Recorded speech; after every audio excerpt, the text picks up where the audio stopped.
So who are you? You probably didn't expect when you decided to apply to business school that you would need to think about and write a story in response to Booth's essay question this year. While we won't necessarily get to an individual response for each one of you in this session, you will walk away with vital tips for a successful Booth application. So in the next 40 minutes, you are going to learn the following items. First, we're going to talk about 5 points to consider when applying to Booth, then 5 key steps to craft your compelling essay response, and then what are 5 must-dos and 4 must-avoids in preparing a Booth presentation. And these are gathered from my experience reviewing first drafts of applicants' Booth presentations. Let me start off with a quick overview of my background. My name is Heidi Granner, and I'll be leading this session. I'm an admissions counselor at ClearAdmit. I've been working for the last 3 years on a full-time basis with ClearAdmit, helping applicants navigate the complex MBA application process. I'm also an alumnus from Chicago Booth, and while I was at Chicago Booth, I worked as a paid employee of the admissions committee, evaluating over 150 applicant files, interviewing over 30 candidates. Professionally, I also have about 4.5 years as a management consulting, with 4 of those years being at Boston Consulting Group. And I think that experience is very relevant to my work now because I was able to gain a lot of experience across industries and functions. And in addition, I interviewed over 125 MBA students while I was there, and also served as a mentor to BCG applicants applying to business school. I've also included my email address here, just Heidi at ClearAdmit, and I'll include some next steps and how to engage as well after this webinar.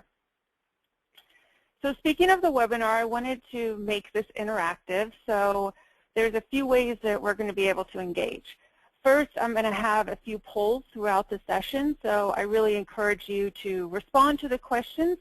I have found working with applicants that better understanding what the applicant pool looks like is a very helpful set of information going into the application process. So I've inserted some questions for you all to better understand who the rest of you are and what are some of the common factors across. And then also I'm going to leave at least 20 minutes at the end for questions and answers. So please send your questions through the chat or question feature on the webinar tool, and you can send it to BTG admin, and Jennifer from BTGMAT will be compiling those as we're going through. So please feel free to send those over. And then finally, there is a chat party at the end on the Booth MBA Watch page of BTGMAT's website. I'll be there along with other experts in the field to answer your questions as well. So to start off, let's start with a simple poll, and I will send that over now. So you should see on your screen a quick question of, are you applying to Booth? So I thought this would help me get a good sense for where people are in the application process so far. As people are responding, one thing to think about is how many schools you apply to in a round. Generally recommend shooting for 4 to 5 applications. And a good benchmark here is applying to 4 to 5 schools, hopefully getting 2 to 3 interview invitations, and ultimately 1 to 2 acceptances. So this varies by school and profile, but that's kind of a rough benchmark. Okay, so let's see. So it looks like almost everyone has voted, and we're about 70% yes and 30% undecided. So the majority are planning to apply to Booth, but there's still about 30% that are undecided. So for those that aren't convinced, the first point I want to make here is seriously considering Booth in your overall strategy for pool of schools. So being MBA-minded people, I, of course, have to include a few charts in my presentation. So first, what this chart is a ranking of schools based on U.S. News ranking. So starting with Harvard going down, and you see Booth number 4, and then on the x-axis, the acceptance rate or selectivity. And this is the numbers are an average over the last 3 years. So what you see here is that Booth is ranged in the 21 to 23% acceptance rate, and that's varied by, say, Sloan, which is in 13 to 16%. Haas has been pretty consistently at 14%. Columbia 18 to 21%. What I did here was include the top 10 schools in U.S. News and Ranking, and then I included a couple others outside the top 10 that also have acceptance rates as difficult or more difficult than Booth, those being Yale and Anderson. So many things drive acceptance rates, but the big ones are class size. So some of these schools with much smaller class sizes just mean that there's a lot less slots that you're competing for, and then volume of applications. There's also a factor of applicant quality across schools, but I think roughly the class size is the biggest dominating factor here. So as you're considering a set of schools to apply to, these acceptance rates play a massive role in ultimate outcomes. A strategy of Harvard, Stanford, Sloan, and Haas would be very aggressive. So you would be looking at all schools with less than 15% acceptance rate. But a strategy where you're looking at Harvard, Stanford, Booth, Kellogg, I would say you would have much greater chances overall. So this is important information to think about when you're putting together your list of schools. And it's a big reason I make a strong push for Booth, because I think that the kind of bang for your buck in terms of quality of program, ranking relative to difficulty level getting in is potentially the highest among the top schools. So that's one thing to consider, both as you're thinking about Booth in your overall set of schools and as you are going through the pieces as well. So the next piece I wanted to talk to here is the stats. So we have one more poll, and this is thinking about understanding who your applicant pool is. So I'm going to send through the next poll. So I just sent that through. And this is a quick one, which is, what is your GMAT score? I presume most have taken it. You know, if you haven't, maybe put in what you're targeting. And we'll look at the results. I'll go ahead and share them. Well, actually first, okay, so most people have voted. So let's see, a couple people still coming in. Okay, so I'm going to go ahead and close it, and I'll go ahead and share the results here. So you see here the bulk are in the 700, 720 range. There's a nice chunk of people in the 730 to 760 range, and then there's a chunk of people in the 600s. The key point to make here and to think about is that coming in the 700, 720, even 730 range kind of puts you in the middle of the pack in terms of the applicant pool. So coming in around those ranges isn't a strength or a negative as you're thinking about your overall candidacy. In talking to applicants, I think there's a strong belief that, oh, once I get above the 700 range, it's going to be a positive for me. And it depends a lot on the profile, but generally speaking, coming in at 710, 720 just means your GMAT's not going to help or hurt your candidacy. And that's something to, and these polls and this applicant pool that's on the phone mirrors that. And so here I'm going to show next the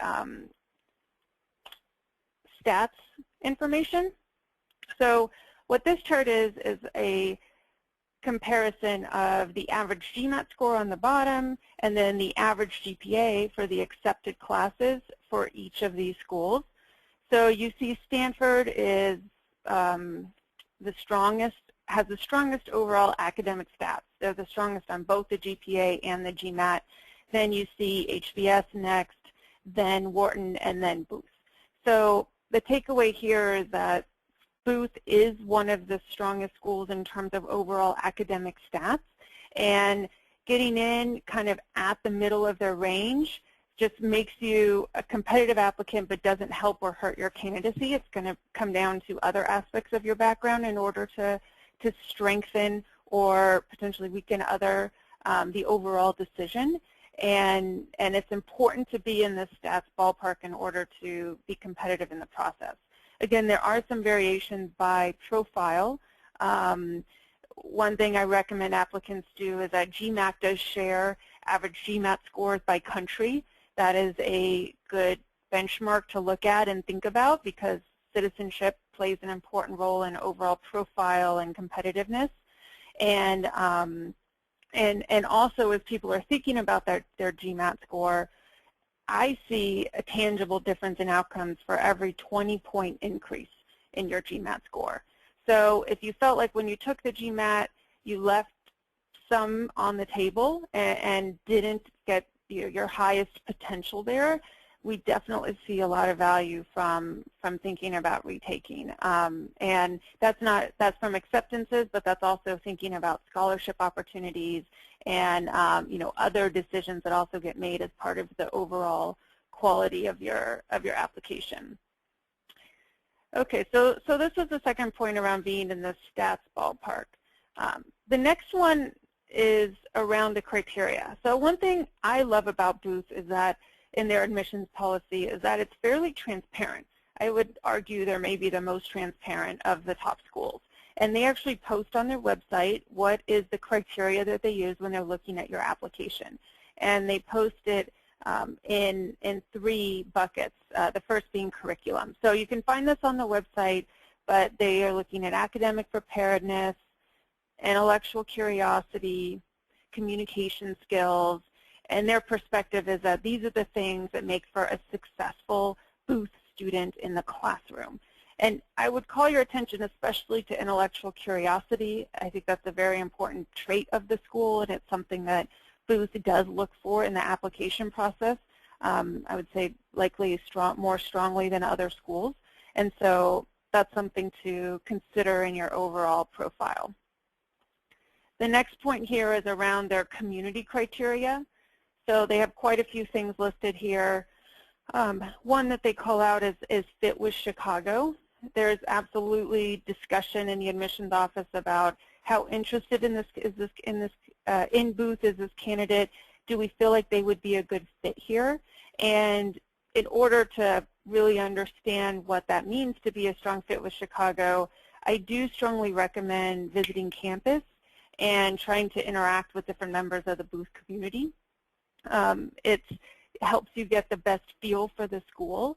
And from the applicants I work with, they do also have very strong positive experiences from visiting Booth in particular.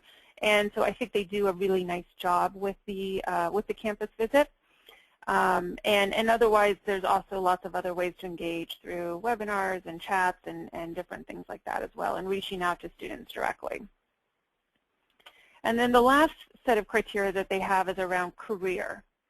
So I put a couple graphics here. So again, this is just listed from their website, the different aspects that they look at. But I put these graphics here because this is a conversation that I have a lot with applicants. And a lot of people's view of the MBA is that it's an excellent way to really understand what are different career options available and make the decision when you come to campus in terms of what you want to do. While that is accurate and that is the reality in a lot of ways, what the schools are actually looking for is refined career goals. So we hear this over and over again from admissions officers. In the career goals sections of the application, and this is also applicable for Booth, they are looking for self-awareness.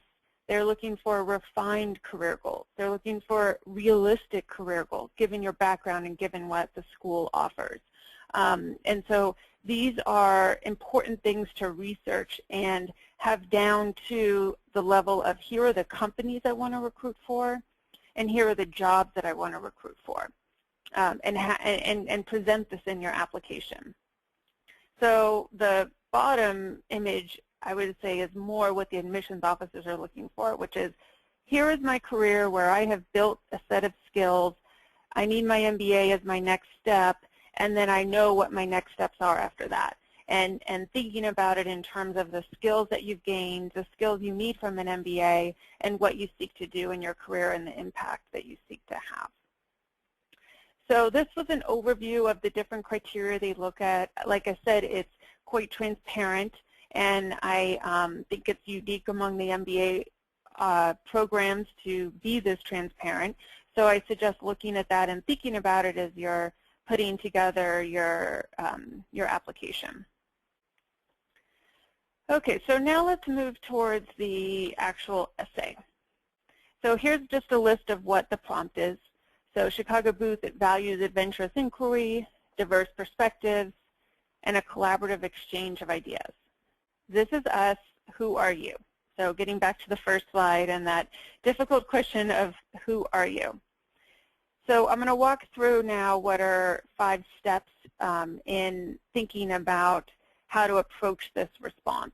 And again, with Booth being very transparent, I'm going to mirror the advice that they give on their website, but provide more context and some more practical steps as well in terms of how to get there.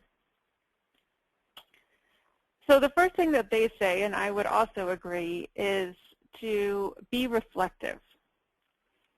So we're all busy in our day-to-day, very hectic jobs and lives, and often don't take time to kind of pause and step back and think about what are the things that are important to us and our values. These are the types of activities that are critical in your MBA applications, especially for schools that have more open-ended personal prompts like Booth. You know, Stanford's another school that comes to mind. Harvard as well. So really think about building in time where you can be away from distractions, be in a reflective mind space, and be able to think about kind of your life and values and principles, and what are the things about you that make you different from others. So, and I have in a couple slides here what are some practical steps to do in order to do this, but first, just the key point being, it's very important to be reflective and show who you are more broadly. So that their second piece of advice is to interpret broadly. So let's do another poll here. I'm going to send over poll right now. So the question is, which of these items is not appropriate to bring up in your Booth application? So we have family, religious activities, alcohol, and your birthplace. So I'll wait for the responses to come in here. This is a question that comes up a fair amount when I'm working with clients and talking to different applicants about what's relevant or not relevant in a business school application. It is very different from applying for a job in many ways, which is what a lot of people most closely think about when they think about MBA applications is a job search, and there's a lot of differences relative to the job search. Okay, so most people have voted.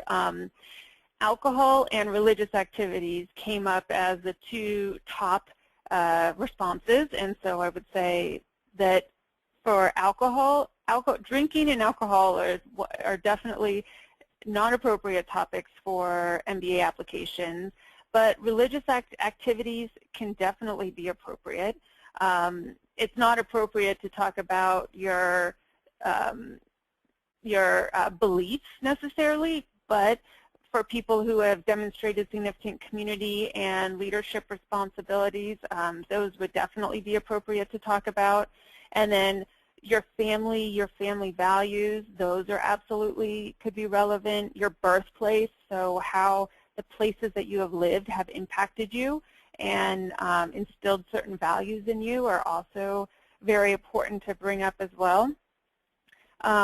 Thinking about, I put a picture of a baby here because it brings us back to, okay, what are those family values? How was I brought up? What were the traits that I was born with, and what experiences have shaped who I am today? So the point of this is that it's not just who are you as a student and a professional, but what are your passions, interests, and values? And these are all very relevant to think about in responding to this essay and some of the other schools' essays as well. Okay, so what are some practical steps in order to get to this kind of more reflective and broader thinking? So first, I find that reading reflective articles can be very helpful. It kind of forces us out of that day-to-day grind thinking. One that I like to use that I get a lot of positive feedback from applicants I work with is an article called How Will You Measure Your Life by Clay Christensen, and it was published in Harvard Business Review and adapted from a book that that author wrote. He's a famous HBS professor. It's a fairly short article, like 4 pages or so, but it really pushes thinking in terms of what are those underlying values that guide our life and our actions and our decisions. And so reading some of these types of materials helps bring out some of the thought around, okay, what are the things important to me? Second is inventorying life events. So one thing that I recommend too in working with applicants is that they sit and list out what are the 10 to 15 events in my life that have had the most impact on me. So these could be anything from family experiences growing up to professional accomplishments or professional failures, or maybe someone who was a really powerful mentor in your life, how you picked your major. You know, what are the things that have shaped who you are today? And looking through that list, there will often be some themes that come out. And this gets to the next point, which is talk about this with others. Find a thought partner or two in order to discuss these things so that they can push your thinking and reflect back in a way that might be more relevant. What are some of the things that you've been thinking? And through that dialogue, which I think is a really important step in the process, you're able to get to richer and deeper insights into who you are, and you're able to communicate them into a way that others can understand more effectively. So those are some practical steps in terms of thinking about, okay, kind of who am I, what are these things about me that are important. I also recommend looking at the admissions criteria and reviewing your application for what's missing. So what are all the other pieces of your material that you're going to be submitting to the school, and thinking about the criteria for the school and what are the other pieces that you need to convey. So that's some practical steps for thinking about what you want to say. Let's move now towards what they want to see, so what Booth wants to see. So here's the actual format guidelines for this essay. So if you submit a file, or you will submit a file, the maximum size is 16 megs. The acceptable upload formats are PDF, Word, and PowerPoint. And the multimedia restriction. So this is an important one. A few of the schools are now using videos as part of the application, and Booth did as well last year, starting with people who were on the wait list. They started accepting videos, but for the purposes of this admission, video and animation music is not going to be viewable because they're going to be looking at everything in PDF. So we can't think about using video and music, but we can think about anything that that can be PDF'd, basically. So let's think about what some of those options are. So in my mind, there's kind of 3 groupings here. One is a traditional essay, another is a PowerPoint, and then the last is something creative, like a drawing or a poem or an infographic or a blog post. So thinking about these different formats, let's do a quick poll so you can also get a sense for what the average applicant might be thinking about this. So which format, based on what you know so far, would you plan to use? So I just sent through that poll, if everyone can go ahead and vote.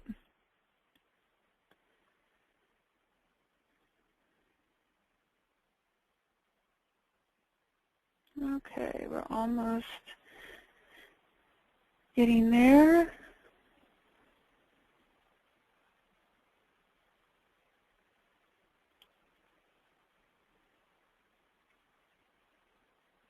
Okay, great. So I'm going to go ahead and close it. We had over 80% vote, and I'm going to share the results.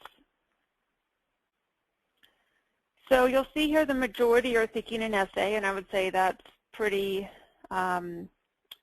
indicative of my experience working with applicants as well, is that that's a common first decision. I would say it's probably also pretty representative of what they see in the admissions office. It's often the easiest. People, know how to write an essay and are doing it for other schools, so they're probably also thinking I can leverage material from other schools for this essay as well. PowerPoint being the second most common, but only 27%, and then 15% thinking that they would do something creative. So let's talk a little bit about your options here, and I'll share kind of my perspective on the different formats. So the first point that's really important to make here is that the essay is that first, Booth only allowed any format other than PowerPoint in the last couple years. So they've had this question of this kind of broad PowerPoint essay question for, I want to say 7 years now. And for the first 4 years, they required PowerPoint, and there was not an essay option. And it was only a couple years ago that they even allowed essays. And I take this to be a very strong indication that there is a strong preference for the PowerPoint, and I think it's for a few reasons. One, it is much more visually stimulating. It's much more interesting to read typically than an essay, at least kind of an essay with average writing quality. It's also a much more information can be conveyed in a PowerPoint, even a fairly short PowerPoint, like 4 or 5 slides. And it's just a richer medium. Looking through a PowerPoint will often give a much stronger sense for someone who someone is. Even just seeing pictures of someone smiling can be so much more powerful than often is expressed through words. So that's something to think about here. But before deciding on the format, it is really important to decide what you want to say. So doing the first steps, figuring out, okay, what are the things that I want to convey, and then thinking about which format is most relevant. One other thing to keep in mind and as well at the beginning is thinking about, do I have any special talents? If someone is a strong drawer, or has done infographics before, or writes blog posts a lot and has expertise, or maybe has taken a lot of beautiful pictures. These are all things that if you have a talent, I would absolutely recommend leveraging that talent. So, and I recognize that for 90% of business school applicants, that will not be the case. But if you are in that 10 to 20% where you have expertise in a kind of creative outlet, definitely think about leveraging it. But all things being equal otherwise, I strongly recommend going a PowerPoint or a visual route. It's, the old saying of a picture is worth 1,000 words, I think is absolutely true. And the background point about Booth only even allowing an essay the last couple of years is, I think, also very telling. And so, so something to think about. Also, well, and actually, a last point here is that doing a PowerPoint or something creative just for Booth also conveys how interested you are in the school. So going back to the point about the fact that they factor in how interested the candidate is in the school and how much of a fit they have with the school, making something just for that application versus kind of copying, pasting, and heavily leveraging material from other schools goes a really long way in the admissions decision. And so creating something custom for any school that allows you that option is something I strongly recommend. You know, that said, there is also the potential to leverage some of this material for other schools. So, for example, if you do a PowerPoint, you could think about leveraging that for Stern's personal expression essay. You could potentially leverage it for MIT's optional essay as well. So, you know, there is some potential to be a little efficient with your time as well. But this is a key essay, or the essay for Booth, and I really recommend investing time and think it absolutely pays off in the process. Okay, so that's a point around choosing which format. The next one is determining your length. So they've left it open this year, which is the first year that they've done this. Historically, they restricted slide length to 4. Which I think is still a reasonable guideline to use.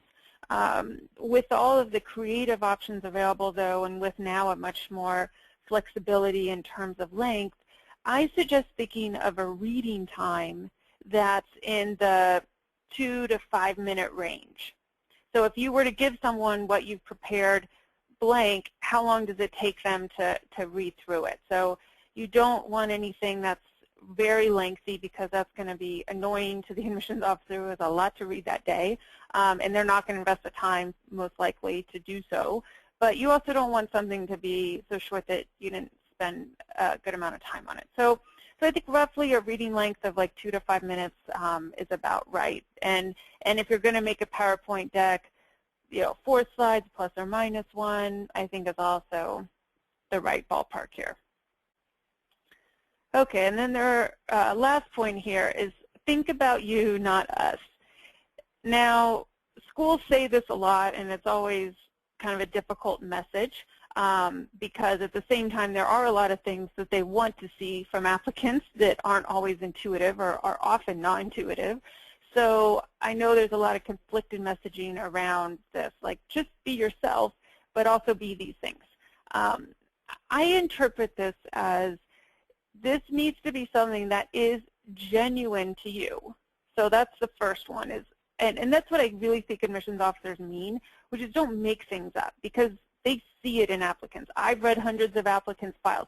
You can see it when someone has this whole background, because the applications, if you haven't gone on and filled them out online yet, you'll see they're very extensive. They will see a lot of information about your background, everything from who your parents are, where you've lived in your life, to salary information, you know, all sorts of things. So it needs to ring consistent. And if you're able to make it consistent, but also make it genuine, it comes through in a very compelling way. And sometimes that involves incorporating vulnerability. You know, there's different techniques that you can use to gain kind of affection from the reader, but it's important that it at least rings true to you. So which things you select that are true to you might be where you kind of craft and align with what the schools are looking for. But don't take the strategy of, I need to make up that I'm kind of save the world type of person if that's not who you are. And so, so that's how I interpret this, think about you, not us. And it shouldn't, you know, my quote I put here is, yeah, that's not me. If you give this deck or whatever you end up preparing to a friend, you know, they should feel like they get it, that yes, this does ring true to you. Okay, so let's talk about, I'm going to kind of quickly move through to make sure we leave time for questions and answers. So quickly move through what are the must-dos and must-not-dos as when you're putting together this presentation or this story. So first, make it personal. So keeping on this trend, which I've kind of touched on a few times, it does need to be personal to you. It's not just what are your grades and where have you worked, but what are the things in your life that are important to you? What are the times that you've had challenges? What dreams or goals are you trying to obtain? You know, these are all things that are very relevant to incorporate here. The next must do is use the headlines to tell a story and tell a story. So have, whether you do slides or whether you do some other form of presentation, have it all flow as a story. You know, you don't want it to be too one note, so you don't want it to be where it feels like it's hitting on the same thing on every slide, but it does need to read together, and you need to have some flow. So if you're using a PowerPoint format, use the headlines to tell a story from one slide to the next, or use a consistent theme throughout your essay or your your essay or your PowerPoint or other format to tell an overall story, and think of it comprehensively, not just as 4 slides. Use details. So a lot of times when I'm reviewing materials, I'll get something that's like on the left side as a first draft. So I am passionate about mentorship and have always sought out mentorship opportunities, and maybe that's accompanied with a picture. I recommend much more going with details. So, it can't be too text heavy, but as an example, this could be the text on, most of the text on one slide, which is where someone's telling a story about who was a key mentor to them, and how was that influential on them, and then how did that then influence their actions in the future, and what was an example of them doing that. It's so this is in both your essays, and this applies across all your application materials. A lot of first drafts of materials I read say things like, I want to develop my leadership skills, or I'm a strong teamwork team player. That on its own really doesn't mean anything. You need to give details. So how are you a leader? When is the time you have been a leader? Those are the things that are powerful in an application, and that's something that's really important to focus on. Reflect your voice. So also with it being personal and it being a reflection of who you are, it's okay to bring your personality out. So don't feel like it needs to be something very formal like a resume. It can reflect humor. It can reflect insights. It can reflect, your personality. These are very relevant and I would say critical aspects to bring out. Depending on the format, it may or may not be appropriate, but for this booth essay PowerPoint option, some humor is absolutely appropriate and can be very endearing as the reader and appreciated, because the reader's sitting there reading application after application, and so I think it's a great way to gain some strength in your overall application. And then finally, use consistent PowerPoint best practices. So I've listed some of these here. For example, and these are things I see over and over again that aren't done, so I wanted to highlight the ones I see the most. So use consistent font size. Use consistent font and size, and its size should be 14 plus throughout your presentation. If you're doing slides, aim for 2/3 images, 1/3 text on a page. You don't want to, I see often PowerPoints, which are basically just essays copied into slides. You want it to be images. Typically, 3 to 4 images per slide works well if you're going the PowerPoint route. Use a template, so don't just have white slides, but use basic solid backgrounds. Don't, it doesn't need to be flashy, but it's important to have, it's helpful to have some color scheme associated. Basic things like headlines should be left aligned, leave white space. Notre Dame Mendoza, their MBA program has a PowerPoint as well as part of their application process, and they actually have a white paper, I think one of their professors put together, on how to, what are some of the PowerPoint styling suggestions, and you can find that in the Apply section of their website, so that could be a good resource as well if you're not as familiar with some of the basics around PowerPoint formatting. Okay, so let's go quickly finally through what are the must-not-dos, and we're going to do one last poll. So these are things I see a lot. So ideally you use pictures that you are in. So you could say, if you want to make a point about baseball, maybe there's a picture of you as a kid playing baseball. Maybe there's a picture of you at a baseball game. But any picture related to baseball with you in it is going to be more powerful than a picture of two professional baseball players. So as much as possible, use pictures that you're in. A benchmark I use is try to have at least 2/3 of the images be pictures of you. You can use logos or other images, because often there are going to be times you want to say something compelling, but you don't have a picture to go with it. So thinking about other ways to convey an image is very relevant, but aim for like 2/3 of the pictures being you in them. Don't use poor quality pictures. So, think about the formatting and what the picture's conveying. And again, everything you communicate to a school shows communication skills, professionalism, these things. So they should not in any way be professional photos, but they should be like basically not blurry and they can see you. These types of pictures I see a lot too, where the applicant isn't viewable in the picture. There's so many people. So try to pick pictures that you can be very easily seen. And then let's do our last poll, which is, I'll send over right now. So do you plan to mention your personal travel as part of your application? So trips you've gone on, hiking trips you've done, things like that. So we have about half of people voted so far. Okay, so it's not changing. Okay, so we have about 80% here. So I'm going to go ahead and close that and then share the results. So we have 2/3 saying that they are going to mention that, and then another 20% that might. So we're up to 85% of people potentially or most likely going to include personal travel. So I make this point because this is something I see over and over and over again, which applicants want to strategically emphasize, and I argue that it is not helpful. As you can see by these numbers, almost everyone incorporates personal travel.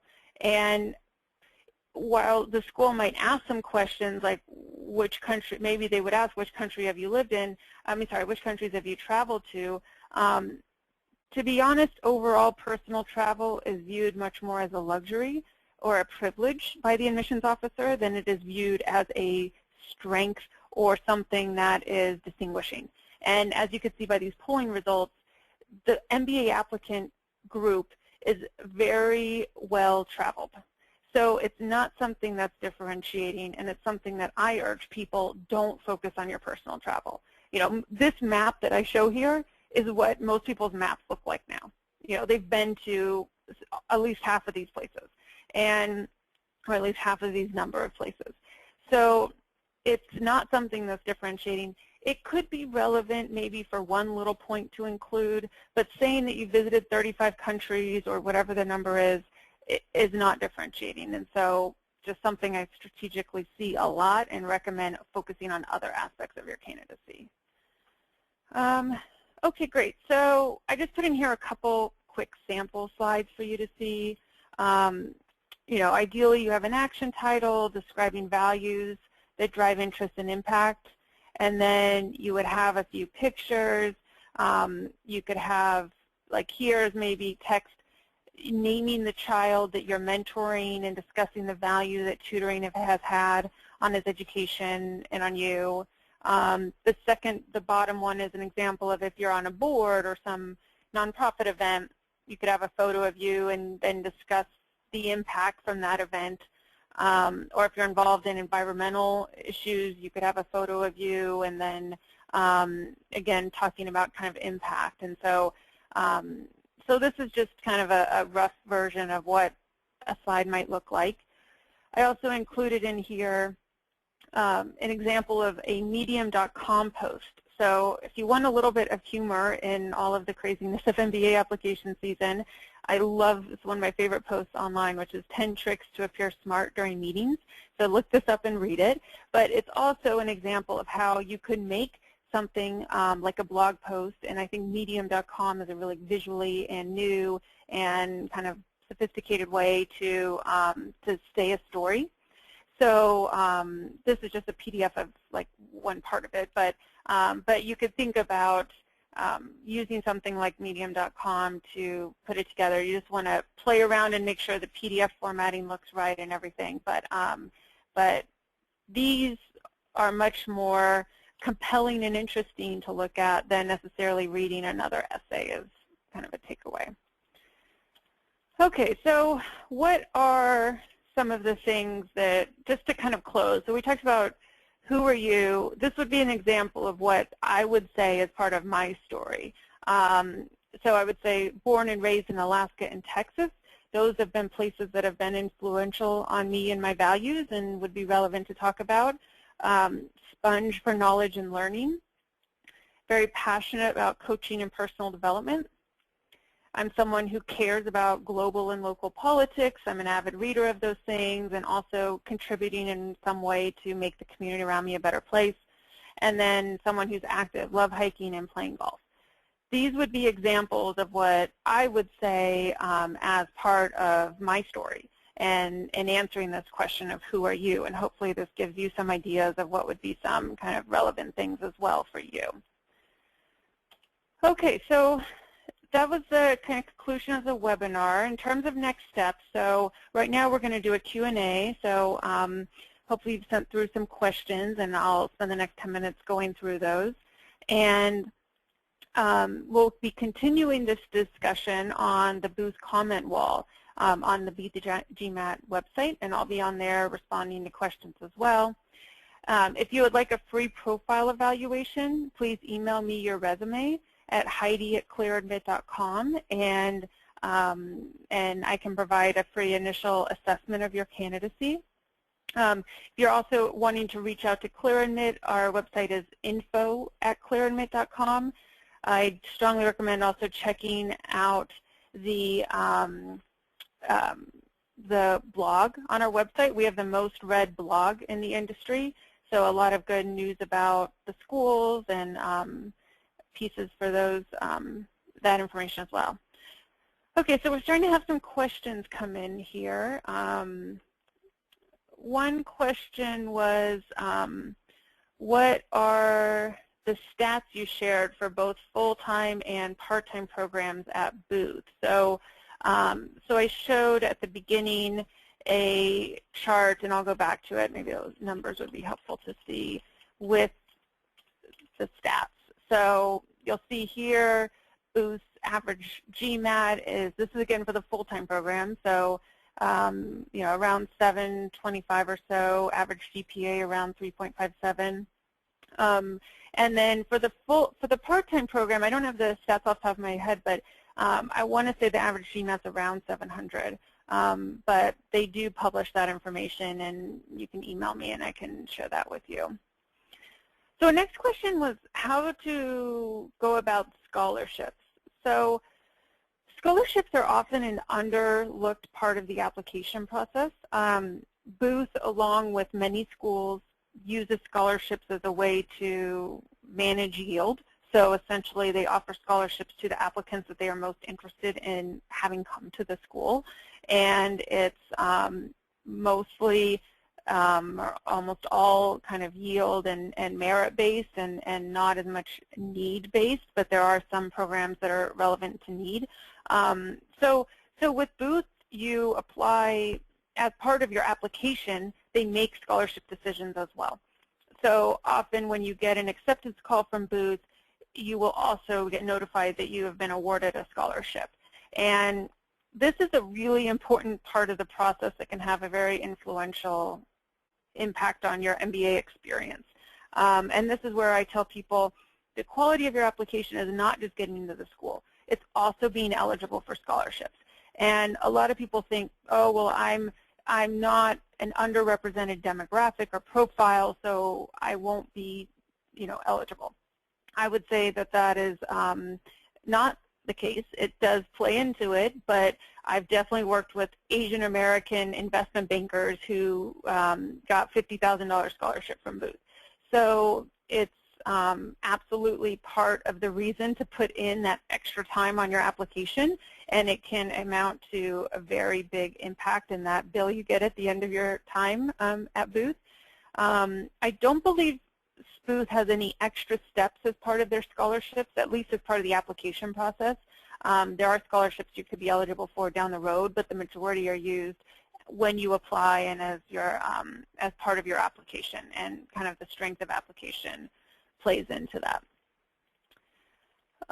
So let's see, so a couple more questions again. So someone asked what was the website. So the website is just ClearAdmit, so the company name, clearadmit.com, and we have the most information-packed website among the industry. Our blog, we have updates every single day with news around the school.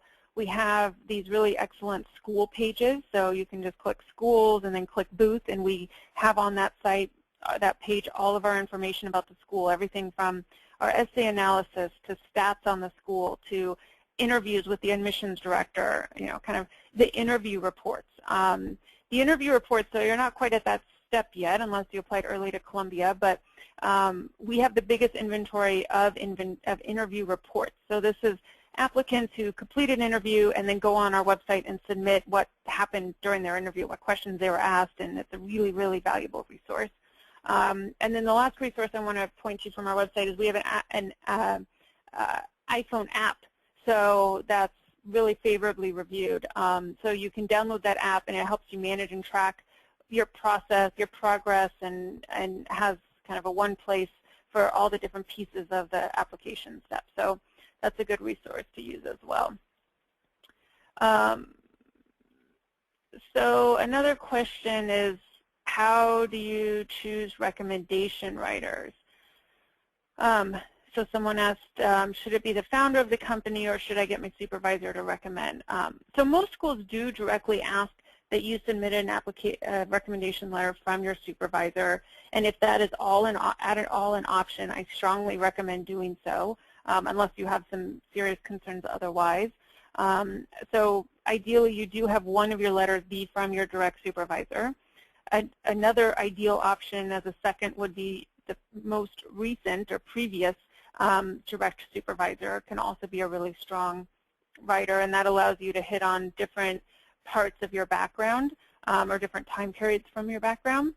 But other options could be basically anyone more senior than you who has the responsibility to provide some oversight on your work. So as a second writer, it doesn't have to be your direct supervisor. It could also be just someone more senior than you. You don't want to use a peer. You can't use a family member. And if you have your own business, or you work for a family member, you can think about investors in the company. You could think about other senior executives at the company. You could think about clients that you engage with. Those are some of the options as well.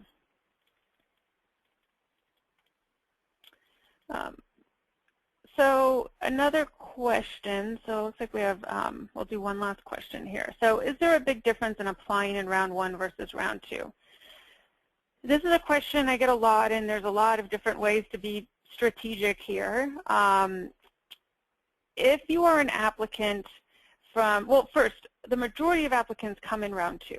So you'll see, round 1's big, but round 2 is a fair amount bigger, and then round 3 is tiny. So you definitely want to get in round 1 or round 2. If you come from certain profile for which you're very queued up for an MBA early, so these would be things like management consulting, investment banking, private equity, I strongly recommend round 1 applications. And this is because those profiles have traditionally been the profiles that have been prepared earlier.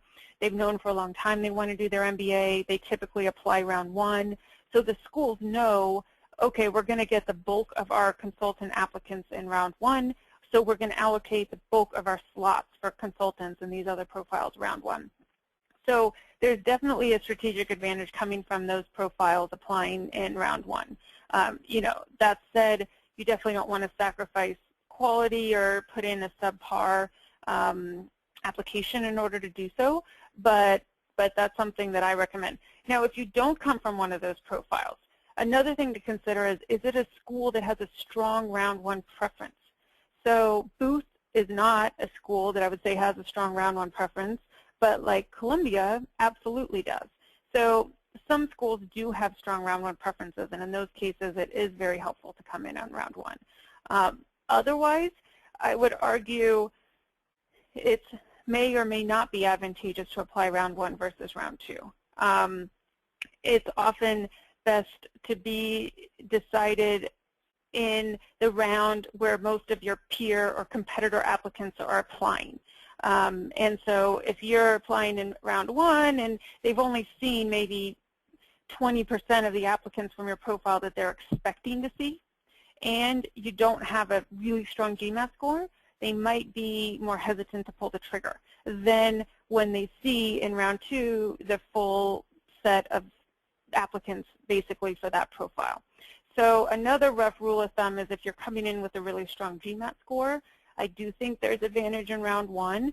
If you're coming in with a subpar GMAT score, there's other nuances to consider, and maybe you're actually best off in round two. So there's actually a lot of factors to consider in the whole round one versus round two strategy, but those are a few to keep in mind. Okay, so I think we're right at the end of the hour. Thanks again for your time. I hope you found this helpful in answering a difficult essay question, but something that I personally am passionate about and really love, because I do think it's an opportunity to express yourself, and there's room to say who you are above and beyond just your stats and just your company you've worked with and just the school you attended. So I personally love this essay. And as I have here, just remember we're going to do this chat party, and then feel free to reach out for a free initial assessment of your candidacy.